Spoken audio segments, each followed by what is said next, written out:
उसके आगे बिल्कुल भी बात नहीं करती थी मैं किसी से। और फिर इतना मालूम ही नहीं था फ़ोन चलाना, तो नंबर रह जाते थे उसमें, तो फिर मार पिटाई करते थे। तो मेरे साथ इतना गलत करने लगा तो मैं रह नहीं पाई। मारना, पीटना, परेशान करना, रात को घर से निकाल देते थे मुझे। बहुत बार कोशिश करके थाने तक भी गई हूँ, सब कुछ।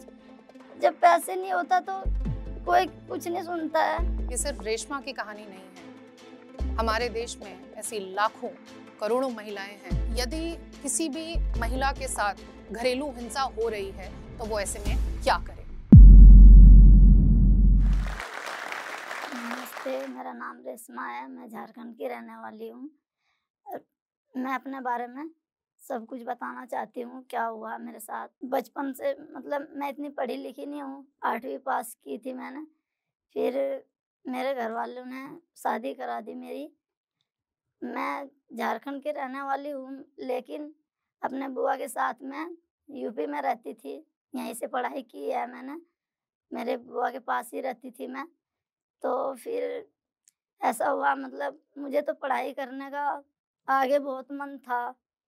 फिर बुआ के घर में मतलब फैमिली मतलब मिडिल क्लास है, तो पैसे या खर्चे की वजह से आगे पढ़ाई नहीं कर पाई, तो फिर शादी करवा दिया उसने। मम्मी-पापा, घरवाले सबके मतलब राज़ीनामा से शादी हुई, अरेंज मैरिज हुई शादी मेरी।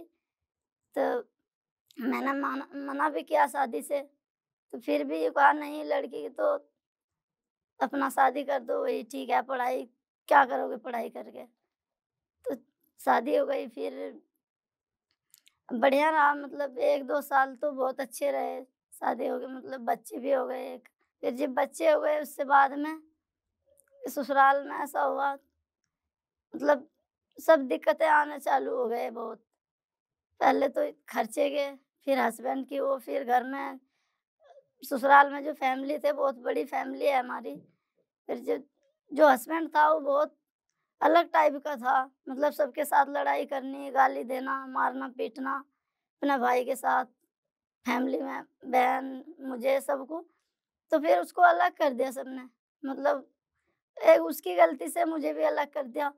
तो उसने वो ड्राइवर है, गाड़ी चलाता है, तो उसने मुझे कहीं और रखने लगा किराए पे। घर मतलब घर छोड़ना पड़ा मुझे उसी के वजह से। तो फिर मुझे मम्मी-पापा के यहाँ भी जाने नहीं देता था वो। काफ़ी टाइम, 6 महीने, साल भर, 2 साल हो जाते थे, फिर भी जाने नहीं देते थे घर अपने पास से। और लड़ाई-भिड़ाई भी करते थे, फिर ड्रिंक भी करता था, दोस्तों को घर पे बुलाते थे, तो मैं मना करती थी किसी को बुलाने से। तो यूँ कहते थे, तुझे क्या लेना इस चीज़ से? तुम रहो ना, मैं तो जिसे चाहूँ उसे बुलाऊँ घर पे। तो मेरे साथ इतना गलत करने लगा तो मैं रह नहीं पाई। मारना-पीटना, परेशान करना, रात को घर से निकाल देते थे मुझे नशे में, और बच्चे ये चीज़ देखते थे। मैं पढ़ाई-लिखाई करके एक तो ज़बरदस्ती शादी हुई मेरी, और आगे बढ़ना चाहती थी, वो भी नहीं हुआ। और मैं यहाँ गलती कर दी कि सबको अच्छे समझ के सोचा फैमिली भी अच्छी है, हस्बैंड भी चल रहा, आजकल तो ड्रिंक आम बात है, पीना-खाना, खर्चा भी दे रहे हैं। मगर वो आगे इतना परेशान करेगा, मतलब ये मालूम नहीं था मुझे बिल्कुल भी। लाइफ में सब कुछ ऐसा ही चलता रहा, मतलब आगे पीछे कोई नहीं, बस उसी की बात मानो और उसके साथ ही रहो तो खर्चा मिलेगा।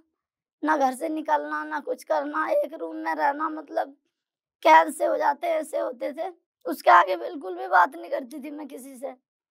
और फिर इतना मालूम ही नहीं था फ़ोन चलाना, तो नंबर रह जाते थे उसमें, तो फिर मार-पिटाई करते थे इस वज़ह से। तो इस चीज़ से तंग हो गई थी मैं बहुत। तो फिर छोटा बच्चा भी हो गया एक, और 3 बच्चे हैं मेरे।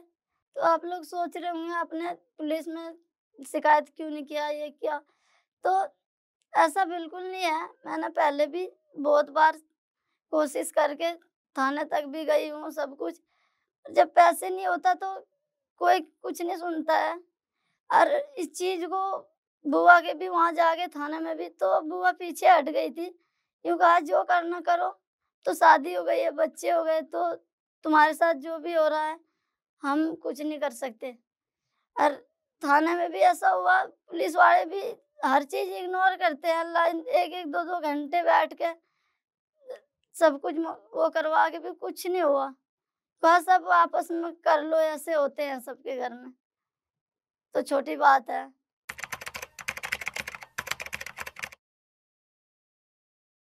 अभी आपने रेशमा को सुना। ये सिर्फ रेशमा की कहानी नहीं है। हमारे देश में ऐसी लाखों करोड़ों महिलाएं हैं जो दिन प्रतिदिन दैनंदिन तरीके से अपने ऊपर घरेलू हिंसा झेल रही हैं। ऐसी सिर्फ कुछ ही महिलाएं हैं जो इन सब कुछ के होने के बावजूद अपनी आवाज उठा पाती हैं और कानूनी तौर पे मदद ले पाती हैं। यदि हम 2023 के ही आंकड़ों की बात करें तो एक साल में आप चौंक जाएंगे ये जानकर कि क्राइम्स अगेंस्ट वुमेन तकरीबन ऐसे 28,811 केसेस रजिस्टर हुए हैं। यानी महिलाओं के ऊपर होने वाले क्राइम्स या अपराध उनका इस तरह का बड़ा नंबर है। यदि इन केसेस में भी पर्टिकुलरली हम घरेलू हिंसा के केसेस की बात करें तो 6,300 केसेस स्पेसिफिकली डोमेस्टिक वायलेंस के हैं। क्या है डोमेस्टिक वायलेंस? डोमेस्टिक वायलेंस उस घर की चार दीवारी के अंदर होने वाले अपराध को कहा जाता है जो शायद कभी बाहर की दुनिया तक पहुंच ही नहीं पाता है। 2005 में सरकार को ऐसा महसूस हुआ कि औरतों के खिलाफ न सिर्फ अपराध हो रहे हैं बल्कि एक श्रेणी ऐसे अपराधों की भी है जो घर की चार दीवारी के अंदर होते हैं, जो अपने जन प्रतिजन करते हैं, जैसे कि अपने पति, अपनी सास, अपनी नंदे और घर में एक औरत से रिलेटेड उसके रिलेटिव्स। घरेलू हिंसा अलग अलग प्रकार की होती है, विभिन्न प्रकार की होती है, उसे हम सीमित नहीं कर सकते। घरेलू हिंसा को आप सिर्फ ये नहीं कह सकते हैं कि यदि किसी ने आपको थप्पड़ मार दिया तो आप उसे फिजिकल असॉल्ट की कैटेगरी में डाल के डोमेस्टिक वायलेंस कहेंगे। इसकी डेफिनेशन एग्जॉस्टिव नहीं है। डोमेस्टिक वायलेंस के बहुत ताने माने हैं। अब डोमेस्टिक वायलेंस की अगर हम बात करें तो इसमें अलग अलग प्रकार के जो वायलेंसेस हैं या नेचर ऑफ वायलेंस है, कानून की दृष्टि में उनके एग्जाम्पल्स होंगे physical violence, mental violence, verbal violence, financial violence, sexual violence. मैं बहुत ही संक्षेप में आपको बताना चाहूंगी ये किस तरीके के वायलेंसेस होते हैं। आप पैसे कमाती हैं, बड़ी मुश्किल से घर का आप खर्चा और अपने बच्चों का बसर कर रही हैं, आपके पति आपको पैसे नहीं देते, लेकिन जैसे ही आपकी सैलरी क्रेडिट होती है आपका पति आता है, आपसे आपका एटीएम छीनता है और सारा पैसा निकाल लेता है। ये भी वायलेंस की एक श्रेणी है और फाइनेंशियल वायलेंस में आएगा। यदि आपका पति आपको मारता पीटता है तो शरीर के जो कष्ट हैं या आपकी जो चोटें लगी हैं वो तो दिख जाती है, लेकिन मेंटल वायलेंस की कोई यहाँ पे बात नहीं करता। मेंटल वायलेंस या मानसिक तौर का जो वायलेंस है हमारे देश में सबसे ज्यादा वही रैम्पेंट है। तुम काली हो, तुम मोटी हो, तुम भद्दी हो, तुम्हारे बाप ने कुछ नहीं दिया, तुम क्या दहेज लेकर आई हो। आए दिन देश में बहुत ही कॉमन फ्रीक्वेंट ये फिनोमेना है कि हर एक 10 में से 1 या 2 महिलाएं ऐसी हैं जो इन चीजों के ताने सुनते हुए आई हैं। क्या इसे हम बोल सकते हैं कि ये वायलेंस है? और इस तरीके की सिचुएशन होती है तो क्या एक आम औरत पुलिस स्टेशन जाके कह सकती है कि जी मेरा मेंटल वायलेंस हुआ है, और आपको लगता है वहां पे पुलिस आपकी मदद करेगी या सुनवाई करेगी? बहुत मुश्किल, आसान नहीं है यहाँ पे डगर। और यदि हम रेशमा जी का ही एग्जाम्पल लें तो आपने देखा कि उनके लिए पहले तो उन्होंने जुल्म सहा और बड़ी हिम्मत के साथ जब उन्होंने एक बिना पढ़े लिखे होने के बावजूद और जब एक अनपढ़ औरत एक ऐसे उत्तर प्रदेश के एक छोटे कस्बे से, एक छोटे शहर से जहाँ पे औरतों को सिर्फ यही सिखाया जाता है कि चाहे पति शराब पिए, चाहे पति मारे पीटे, उनको उनका घर चलाना है और पति का घर उनका आखिरी घर होता है। ऐसे में एक बिना पढ़ी लिखी महिला की वो क्या इंतहा रही होगी कि उसने इस घर को छोड़ा, और कितनी हिम्मत चाहिए होगी। तो पहले तो मैं इनको दाद देना चाहती हूँ कि इन्होंने अपनी आवाज उठाई, क्योंकि आधी आवाजें तो इसी तौर पे दब जाती हैं। अब हम बात करते हैं यदि किसी भी महिला के साथ घरेलू हिंसा हो रही है तो वो ऐसे में क्या करे। यदि आपके साथ मारपीट या किसी भी प्रकार की हिंसा हो रही है तो सबसे पहले मैं आपसे कहूंगी कि आप इसके प्रति आवाज उठाइए। आवाज उठाने का मतलब ये नहीं है कि आप रोज लड़ाई झगड़े करें, क्योंकि लड़ाई झगड़े से हो सकता है कि आपके साथ फिजिकल वायलेंस भी हो, लेकिन एक बहुत ही समझदारी के तौर पे अगर आपको लगता है कि आपको जान माल का या अपने बच्चों के ऊपर क्षति होने का खतरा है तो मेरा सुझाव हमेशा महिलाओं के लिए रहता है कि शादी के समय मिला हुआ जो स्त्रीधन है, यानी कि जो पैसा है, कुछ भी आपके गहने हैं, आप सबसे पहले उसे सिक्योर करिए। आधी से ज्यादा महिलाओं की परेशानी का सबब ये है कि उनको ना वो बाप के घर जा सकती हैं यदि अगर वो अपने पति के घर नहीं रह पाई, और बिना पैसे के उनकी कोई सुनवाई नहीं होती। तो यदि कुछ भी आपके पास ऐसा एक असेट है जिसको रख के आप अपना या अपने बच्चों का गुजर बसर कर सकती हैं, आप सबसे पहले उसे सिक्योर करिए। आप अपने आसपास लोगों को अलर्ट करिए। यदि आपका पति आपको मार रहा है और आपको लगता है कि नहीं इंतहा हो चुकी है, तो आप सबसे आसान तरीका और सबसे सरीखा तरीका है कि आप 1090 पे या 112 पे या आपकी जो भी वुमेन हेल्पलाइन है या पुलिस का पीसीआर है, आप उस पर कॉल करिए। पहले 100 नंबर होता था, मेरे हिसाब से अभी 112 नंबर है, आप उस पर इमीडिएटली कॉल करिए। पुलिस के आते ही कहीं ना कहीं एक वो मेंटल थ्रेट का परसेप्शन आएगा, लड़के को ये जरूर लगेगा कि नहीं यहाँ पर मैंने जो भी एक्ट किया है ये पुलिस के कॉग्निजेंस में आ चुका है। तो चाहे आप पढ़ी लिखी हो या पढ़ी लिखी ना हो, मुझे लगता है आपको हमेशा कानूनी कार्यवाही जाने से पहले एक बार पुलिस से सहयोग लेना चाहिए। लेकिन क्या सच में पुलिस सहयोग करती है? जैसे कि हमने इनकी कहानी से देखा, सब कुछ होने के बावजूद भी जब ये गई हैं न्याय लेने के लिए पुलिस के द्वारे, तो उन्होंने भी इनकी मदद नहीं की। अनफॉर्चुनेटली देश में अभी भी ये परसेप्शन है कि जब तक आप कट फट के या मरे चिथड़े होके नहीं आते, तब तक आपका डोमेस्टिक वायलेंस नहीं माना जाता। और ये जो मैट्रिमोनियल रिलेटेड या पारिवारिक जो लड़ाई झगड़े होते हैं, उसमें पुलिस का पहला यही आपको नसीहत देने का या इस तरीके का एक अटेम्प्ट होता है कि यदि बातचीत करके मैटर सुलझाया जा सकता है, सुलटाया जा सकता है, तो आप सुलटा दीजिए। मैं आपको सजेस्ट करूंगी, यदि आपके साथ ऐसा कभी भी होता है, कि आप एक लेमन तौर पे एक चिट्ठी लिखिए और उस चिट्ठी को डाकिए के माध्यम से, रजिस्टर्ड पोस्ट के माध्यम से आप पुलिस स्टेशन भेजिए। जो भी वहाँ के एसएचओ हैं, जो भी आपके वहाँ पे कमांडिंग ऑफिसर हैं, उनके नाम पे आप अपने नियरेस्ट पुलिस स्टेशन पे एक चिट्ठी रजिस्टर्ड पोस्ट से भेजिए। क्या कारण है कि मैं आपको रजिस्टर्ड पोस्ट बोल रही हूँ? क्योंकि ऐसा बहुत बार होता है कि औरत गई पुलिस स्टेशन अपनी चिट्ठी लेके और पुलिस ने वहाँ पे रिसीविंग नहीं दी। ऐसे में एक बहुत ही समझदारी भरा तरीका है कि आप रिप्रेजेंटेशन देने के लिए एक चिट्ठी भेजिए और उस डाक की जो रसीद है आप उसे अपने पास रखिए, क्योंकि ये आगे एक बहुत बड़ा प्रूफ बनेगा। जब आप पुलिस के पास जाते हैं, वहां पे आप अपनी कंप्लेंट या दरख्वास्त दीजिए, बताइए कि आपके साथ क्या क्या हुआ है, आपके घर परिवार में कौन कौन है, आपके साथ किस किस ने मारपीट की है, किस तरह की मारपीट की है। देखिए, एफआईआर एनसाइक्लोपीडिया नहीं होती है कि उसमें आप सारी इंफॉर्मेशन दे सकते हैं, लेकिन मोटा माटी आपके साथ जो भी इश्यूज हुए हैं वो सारी चीजें आप इस चिट्ठी के माध्यम से पुलिस को बताइए। यदि पुलिस इस मैटर को क्राइम अगेंस्ट वुमेन सेल को रेफर करता है, आजकल तरीका मध्यस्थता का ये हो गया है कि पुलिस डायरेक्टली, चूंकि 498A का काफी दुरुपयोग हुआ है, इसलिए पुलिस अब कोशिश करती है कि पुलिस डायरेक्टली ना एफआईआर करे और CAW सेल के माध्यम से आपको वो रेफर कर देती है कि पति और पत्नी को बुलाया जाएगा अलग अलग तारीखों पे, उनके बीच में मीडिएशन होगा, कोशिश की जाएगी कि समान रास्ता निकाला जाए।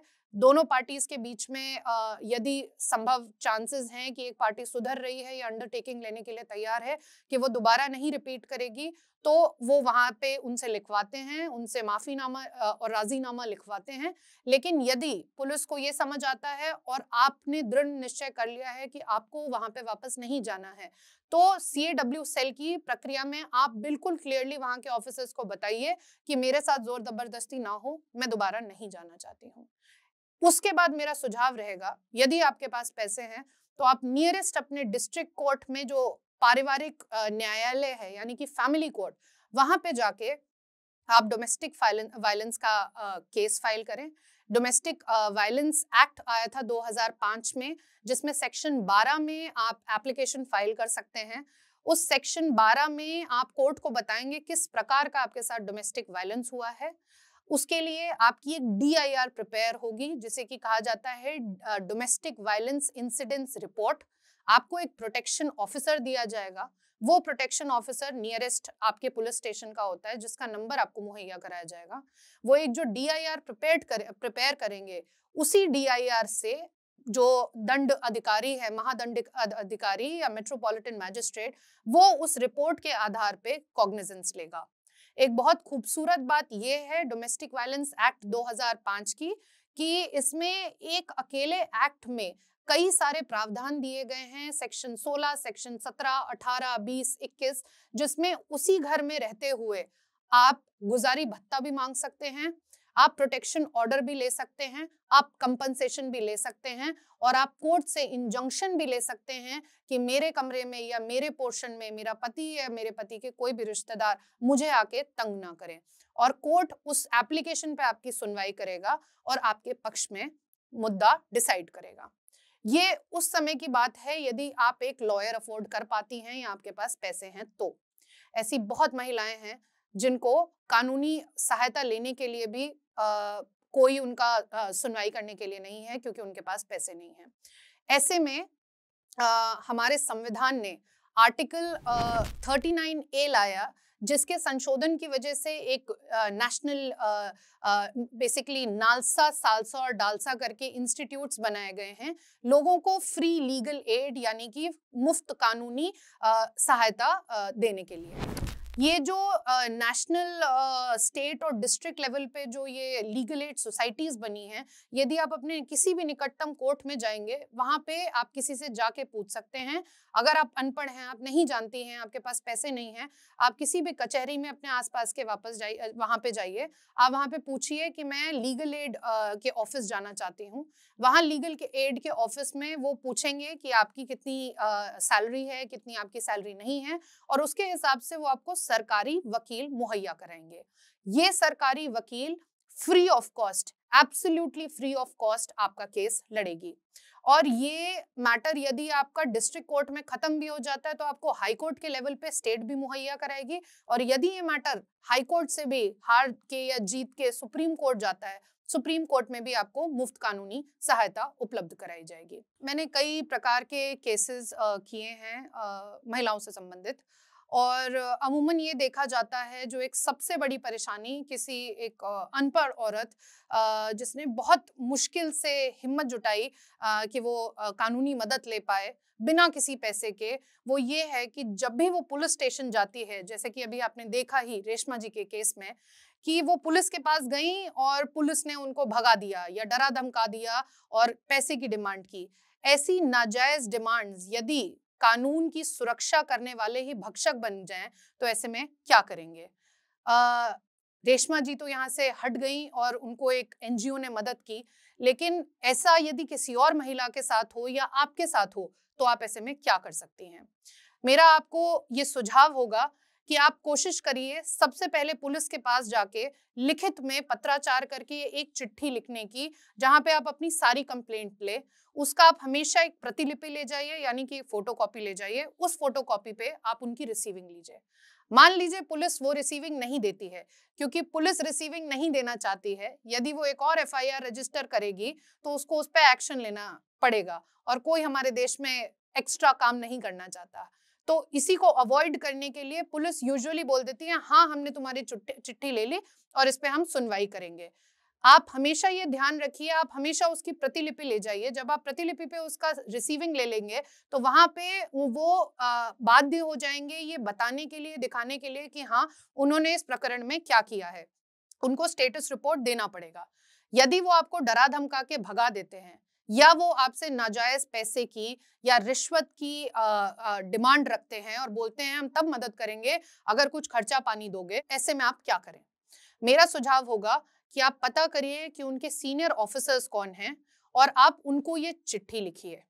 आप किसी भी इस बात को प्रश्रय मत दीजिए या अगर आपको लग रहा है कि 5,000 रुपए देके पुलिस वाला मेरा काम करेगा, आप उनको बढ़ावा दे रही हैं। आपको कंप्लेंट, आप उनका नाम लेके उनके डेजिग्नेशन का कंप्लेंट कर सकती हैं उनके सीनियर ऑफिशियल से। यदि आपकी चिट्ठी देने के बावजूद भी इन्होंने कोई कार्यवाही नहीं की और इनफैक्ट आपसे इन्होंने नाजायज पैसों की डिमांड की, तो आप न सिर्फ एक चिट्ठी इनके सीनियर ऑफिशियल्स को मार्क करके कंप्लेंट कर सकते हैं, बल्कि इसमें दूसरा तरीका ये भी है कि एक सीआरपीसी में प्रावधान है क्रिमिनल प्रोसीजरल कोड में 156(3) का सेक्शन 156(3) आपका ये कहता है कि यदि आप पुलिस के पास गई और पुलिस ने आपकी कंप्लेंट पे संज्ञान नहीं लिया, तो सीधे आप कोर्ट मैजिस्ट्रेट के पास जा सकती हैं। वहां आप 156(3) में वो चिट्ठी लगा सकती हैं जो आपने पुलिस को दी थी, और ये भी बता सकती हैं कि इतना समय बीतने के बावजूद भी पुलिस ने इस पे कुछ नहीं किया है। और मैजिस्ट्रेट के पास 156(3) के हिसाब से इतनी पावर डिस्क्रेशनरी दी गई है कि वो पुलिस को रेफर करेगा कि आप इमीडिएटली इस केस में प्राइमा फसाए एफआईआर रजिस्टर करिए। तो ये एक तरीका है जिससे आप मदद ले सकते हैं। तो आप इस बात से बिल्कुल मत डरिए, यदि पुलिस आपकी मदद नहीं कर रही है तो इसका मतलब ये नहीं है कि आपकी सुनवाई कहीं नहीं होगी। आप डायरेक्टली कोर्ट जाइए, वहां पे या तो आप पैसे नहीं है तो आप लीगल एड से मदद लीजिए, और वहां से भी अगर आपके पास पैसे हैं तो आप वकील करके 156(3) का केस फाइल करें। इन सब के बियॉन्ड जो सबसे ज्यादा इंपॉर्टेंट बात है वो ये है कि आपको आवाज उठानी पड़ेगी। अगर हर वो एक महिला जिसके साथ दुराचार हुआ है, जिसके साथ मारपीट हुई है, जिसके साथ हर तरीके का ऐसा अत्याचार हुआ है जिससे सुन के लोगों के रूह कांप जाए, जब तक वो आवाज औरत खुद के लिए नहीं उठाएगी तब तक उसकी कोई सुनवाई नहीं होगी। तो आपको अपने लिए खुद एक बार स्टेप लेना पड़ेगा, और आप विश्वास नहीं करेंगी कैसे लाइन बंध जाएगी, कैसे एक एक सिस्टम का पार्ट आपका आके सहयोग करेगा। इसलिए आवाज उठाओ।